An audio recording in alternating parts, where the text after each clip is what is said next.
The Logitech Combo Touch and the Apple Magic Keyboard Folio are two great keyboard case options for the iPad 11th generation. But in this video, we're going to show all the differences between the two of these to help you decide if you should buy the Magic Keyboard Folio or the Combo Touch. The first thing to note about them is they're very similar. They both have a function row on the top of them. They both have pretty good key typing performance, and they also both have a trackpad. I found the performance on both of the trackpads to be pretty much identical. Trackpads really add a whole nother layer of functionality to iPad OS.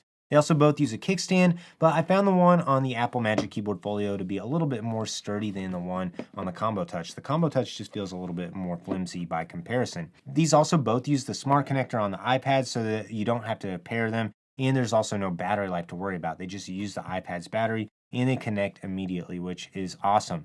The first huge difference between the two of these is the form factors. I've actually got the iPad in the Magic Keyboard just so you can see what it's like. And there's no side protection on it. And you also will find that the keyboard is a little bit movable on it. It kind of moves to the left and the right.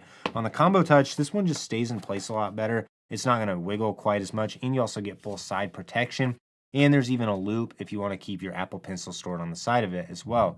The big difference with this is you have to actually get this case completely around it, and the case fits pretty tight. It's kind of hard to take it off. It's going to give you a lot better protection than with the Magic Keyboard Folio, though. With the Magic Keyboard Folio, the back cover just magnetically attaches and is able to be removed like that. And it's really not doing anything except for adding a kickstand to the back of it. Both of these do have a detachable keyboard on them as well. So if you want, you can just use it as a tablet, which is really nice.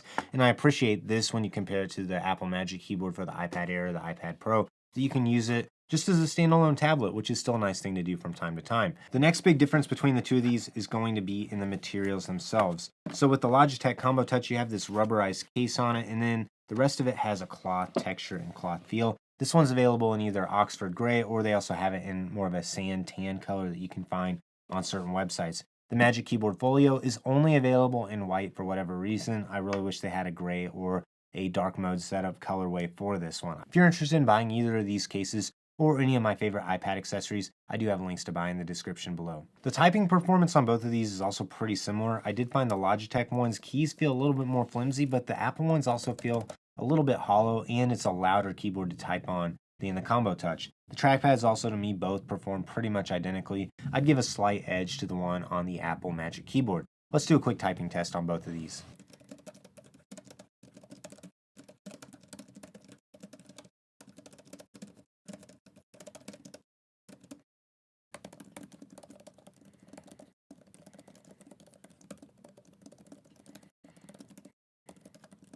Both of these keyboards do also have the function row, but the buttons on them are a little different because the Combo Touch has a backlight on it, which a lot of people are really going to appreciate that, and I'm really not sure why Apple didn't put a backlight on this keyboard.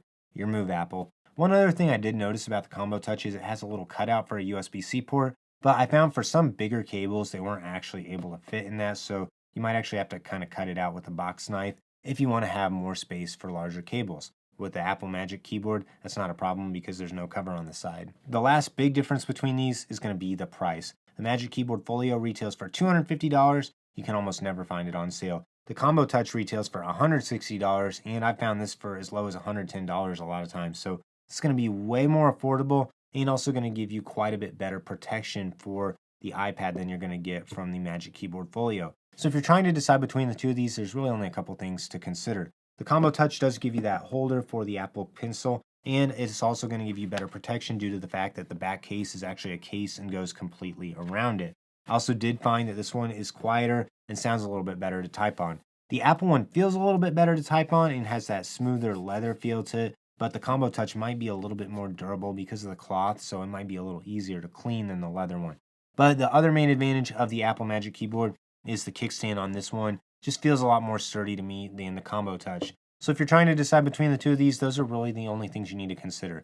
The quality of the kickstand, and if the typing experience matching your Apple one is a little bit more important, that's when the Apple one's going to be a little bit better. Otherwise, for most people, I would say just get the Combo Touch. It gives you all the same functionality, feels really good to type on, the trackpad performs identically, and it's even available for a much lower price. If you got any other questions about these keyboard cases, leave a comment down below. I'd love to hear them. Like this video, subscribe to the channel so you don't miss out on any upcoming content. And if you're interested in buying either of these, I do have links to buy in the description below.